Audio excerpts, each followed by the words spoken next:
बर्तमान देखंतु सुभद्रा योजना को नहीं दुईटा बड़ अपडेट नहीं आछि। प्रथम अपडेट रही सुभद्रा योजना रे जो आपणकर ओपीटी आउटपुट जो आपणकर ऑप्शन टी थिला से ऑप्शन रे अधिकांश महिला माने जाके सेठी क्लिक करके सरेंडर कर दैचंती। देखंतु सेमानको परवर्ती पर्याय रे टंका मिलिबनी एवं सेमानको टंका पाइबाको हेले कोन करबाको पड़िबो। देखंतु आपमनको ए योजना अधीन रे आगको टंका पाइबाको हेले किछि करबाको पड़िबनी, आपमनको अभियोग मध्य करबाको पड़िबनी, जहा द्वारा आपमने सुभद्रा योजना अधीन रे टंका पाइ परिबे। वर्तमान गोटे एई आपणकर ओपीटी आउटपुट को नहीं बहुत बड़ गोटे अपडेट सामना को आछि। ता सहित देखंतु आउ गोटे मध्य अपडेट होइछि। आपण मन समस्ते जानिथिबे जे 5 लाख महिला मानकर जो फॉर्म टी सरकार तरफ रिजेक्ट करा जायछि। जो 5 लाख महिला मानकर फॉर्म टी रिजेक्ट करा जायछि सेमानको परवर्ती पर्याय रे जाके आपणकर डिसेंबर 25 तारिख रे सुभद्रा योजना जो प्रथम फेज रो चतुर्थ पर्यायर जो टंका आसीबो सेही पर्याय रे सेमानको टंका पाइबाको हेले कोन करबाको पड़िबो, जहाँकि आपणक मु ए वीडियो माध्यम रे दुईटा आपणकर ए जो अपडेट कहली ए अपडेट विषय रे पूरा डिटेल जणैबे, जहाँकि आपण ए वीडियो माध्यम रे ए दुईटा अपडेट विषय रे पूरा डिटेल जानि परिबे। ता सहित परवर्ती पर्याय आपण सुभद्रा योजना अधीन टंका पाई परिबे। सेतिपय वीडियोटी को शेष पर्यंत देखंतु। ता पूर्व वीडियो को गोटे लाइक कर दियंतु एवं जो माने चैनल को नुआ आस्थिबे चैनल को सब्सक्राइब करके पाखर थिबा बेल आइकन को क्लिक करके ऑल नोटिफिकेशन ऑन कर दियंतु।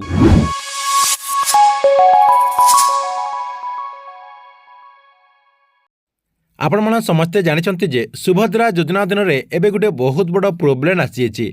सुभद्रा योजना अधीन रे टाटस टी को चेक कला परे सेठी सरकार तरफ गुटे नुआ ऑप्शन दिया जायतिला आपणकर ओपीटी आउटपुट बोली करी गुटे नुआ ऑप्शन आसीतिला, जहाँकि अधिकांश महिला माने जानि पार नांती एवं सेठी आपणकर जो बॉक्स रहिछि से बॉक्स रे क्लिक करिके सेमाने जाके सबमिट कर दैचंती। अर्थात सेमाने जाके सुभद्रा योजना अधीन रे टंका न पाइबा पई सरेंडर कर दैचंती। एबे किंतु जानिबा को मिलछि जे 8745 जन हिताधिकारी जाके ए आपणकर जो नुआ ऑप्शन टी रहिछि से ऑप्शन रे क्लिक करिके सुभद्रा योजना अधीन रे शामिल न हेबा पई सेमाने जाके मना कर दैचंती।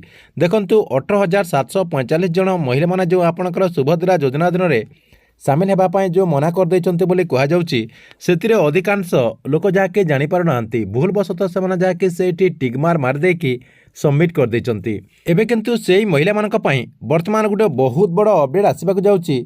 जो महिला माने भूल बसत से आपणकर ओपीटी आउटपुट ऑप्शन रे सबमिट कर दैचंती सेमानक पई वर्तमान गोटे बहुत बड़ घोषणा करा जिवो। सरकार तरफ बहुत बड़ गोटे घोषणा करा जिवो बोली जहाँकि मीडिया सूत्र जना पड़ी। आपणकर 18735 जन जो महिला माने भूल बसत सबमिट कर दैचंती सेमाने पुनि थरे सुभद्रा योजना अधीन रे टंका पाई परिबे।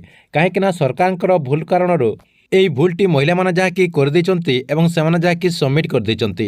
काहेकि ना एई वेबसाइट रे जो माने सेई टाइम रे चेक करथिबे सेट्रे जाकी एई ऑप्शन रे जाकी आपणकर इंग्लिश रे थिला एबे ता परिवर्तन करिके ओडिया कर दैचंती।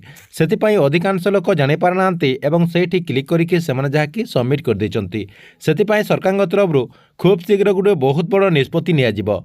जानिबा को मिलछि जे जो माने भी आपणकर 18735 जन जो महिला माने आपणकर सरेंडर कर दैचंती बोली कहा जाउची सेमाने जाकी पुनि थरे सुभद्रा योजना अधीन रे टंका पाई परिबे। से महिला माने जो सबमिट कर दैचंती आपणकर ओपीटी आउटपुट रे जो सबमिट करचंती तांकर जो फॉर्म टी को वर्तमान एबे कैंसिल करा जिवो। कहबाक गले 18735 जन महिलांकर जो डॉक्यूमेंट रही से डॉक्यूमेंट टी को वर्तमान कैंसिल करा जिवो। जो आपणकर सरेंडर करबा पई सेमाने जो भूलवशत आवेदन कर दैचंती से आवेदन को वर्तमान सरकार तरफ खारज करा जिवो एवं एबे जो माने नुआ आवेदन करिवे जो माने भी सुभद्रा योजना अधीन टंका पाइबा पई योग्य नहंती सेमाने जदि एबे आवेदन करिवे ताले सेमाने जाकी से योजना रो बाद पड़िबे एवं सेमानकु से योजना रो बाद दिया जिवो। एहा सहित 18735 जन महिला मानक भितरु जदि जो माने अभियोग करबा पई चाहचंती आपणकर देखंतु ऑनलाइन माध्यम रे अभियोग करबा पई जो ऑप्शन टी दिया जायछि आपणकर एप्लिकेशन माध्यम रे जो अभियोग करंतु बोले किछि यूट्यूबर भाई माने कहउचंती आपमनकु से सब किछि करबाक पड़िबनी। यार देखंतु गुटे टोल फ्री नंबर रहिछि से टोल फ्री नंबर माध्यम रे आपमने अभियोग करि परिबे। आपणकर जहाँ भी त्रुटि रहिछि सुभद्रा योजनार जो टोल फ्री नंबर रही से टोल फ्री नंबर को आप कॉल करके पूरा इनफॉरमेशन जन पारे सेठी मध्य आपण अभियोग करदेला परे आपणकर फॉर्म टी को होय सरकार तरफ कैंसिल करा जिवो। एथिला प्रथम अपडेट। 2 नंबर अपडेट कौन रही देखंतु आप समस्ते जानिथिबे जे 5 लाख महिला मानकर फॉर्म टी को सरकार तरफ जहाँकि रिजेक्ट कर जायतिला ବିଭିନ୍ନ କାରଣରୁ ତାଙ୍କର ଡକୁମେଣ୍ଟଟିକୁ ସରକାରଙ୍କ ତରଫରୁ ଯାହାକି ରିଜେକ୍ଟ କରାଯାଇଥିଲା। ଯେମିତିକି ଆପଣଙ୍କର ଡିବିଟି ଆକ୍ଟିଭ୍ କିଛି ଲୋକଙ୍କର ନଥିଲା। ଏହା ସହିତ କିଛି ଲୋକଙ୍କର ଗୋଟିଏ ମୋବାଇଲରେ ଯାହାକି ବିଭିନ୍ନ ବ୍ୟାଙ୍କରେ ତାଙ୍କର ଲିଙ୍କ୍ ଥିବାରୁ ସେମାନଙ୍କର ଡକୁମେଣ୍ଟଟିକୁ ସରକାରଙ୍କ ତରଫରୁ ଯାହାକି ରିଜେକ୍ଟ କରାଯାଇଥିଲା। ଏବେ କିନ୍ତୁ ସେହି ମହିଳାମାନଙ୍କର ମୋବାଇଲକୁ ଗୋଟେ SMS ପଠାଯାଉଛି। ସରକାରଙ୍କ ତରଫରୁ SMS ମଧ୍ୟ କରାଯାଉଛି ଯେ ସେମାନେ ତାଙ୍କର ବ୍ୟାଙ୍କ ଆକାଉଣ୍ଟରେ ଡିବିଟି ଆକ୍ଟିଭ୍ କରିଦିଅନ୍ତୁ ଏବଂ ଯେଉଁମାନଙ୍କର ଗୋଟିଏ ଆପଣଙ୍କର ମୋବାଇଲରେ 3ଟା 4ଟା ଯଦି ବ୍ୟାଙ୍କ ଆକାଉଣ୍ଟରେ ତାଙ୍କର ଲିଙ୍କ୍ ରହିଛି ସେହିସବୁ ଯାହାକି ସେମାନଙ୍କୁ ସମାଧାନ କରିକି ଗୋଟିଏ ବ୍ୟାଙ୍କ ଆକାଉଣ୍ଟରେ ସବୁକିଛି ଲିଙ୍କ୍ କରିବା ପାଇଁ ସରକାରଙ୍କ ତରଫରୁ ନିର୍ଦ୍ଦେଶ ଦିଆଯାଇଛି। ଯେଉଁମାନେ ସେସବୁକୁ ଯାହାକି ସମାଧାନ କରିଦେଇଥିବେ ଏବଂ ସେମାନେ ଯଦି ସୁଭଦ୍ରା ଯୋଜନା ଅଧୀନରେ ଟଙ୍କା ପାଇବା ପାଇଁ ଯୋଗ୍ୟ ହୋଇଥିବେ ସେମାନଙ୍କୁ ଡିସେମ୍ବର 25 ତାରିଖରେ ସୁଭଦ୍ରା ଯୋଜନା ଅଧୀନରେ ସାମିଲ କରାଯିବ। ତା ସହିତ ସେମାନଙ୍କ ଆକାଉଣ୍ଟକୁ ଡିବିଟି ମାଧ୍ୟମରେ ସୁଭଦ୍ରା ଯୋଜନା ଅଧୀନରେ 5,000 ଟଙ୍କା ଦିଆଯିବ ବୋଲି ଏବେ ଯାହାକି ମିଡ଼ିଆ ସୂତ୍ରରୁ ଜଣାପଡ଼ିଛି। ଠିକ୍ ଅଛି, ଏଥିଲା ସୁଭଦ୍ରା ଯୋଜନାକୁ ନେଇ ଗୋଟେ ବହୁତ ବଡ଼ ଅପଡେଟ୍।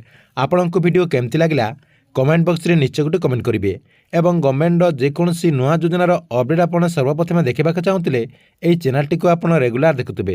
ଏହା ସହିତ ଯେଉଁମାନେ ଆମର ଯେଉଁ ଟେଲିଗ୍ରାମ ଚ୍ୟାନେଲ ରହିଛି ସେହି ଟେଲିଗ୍ରାମ ଚ୍ୟାନେଲରେ ଜଏନ୍ ହୋଇନାହିଁ ଆପଣ ସେହି ଟେଲିଗ୍ରାମ ଚ୍ୟାନେଲରେ ଯାଇକି ଜଏନ୍ ହୋଇଯାଆନ୍ତୁ। କାହିଁକିନା ସେହି ଟେଲିଗ୍ରାମ ଚ୍ୟାନେଲ ମାଧ୍ୟମରେ ଆପଣଙ୍କର ଯାହା ବି କ୍ୱେଶ୍ଚନ୍ ରହିଛି ସେହି କ୍ୱେଶ୍ଚନ୍ ଆପଣମାନେ ଆମକୁ ପଚାରିପାରିବେ।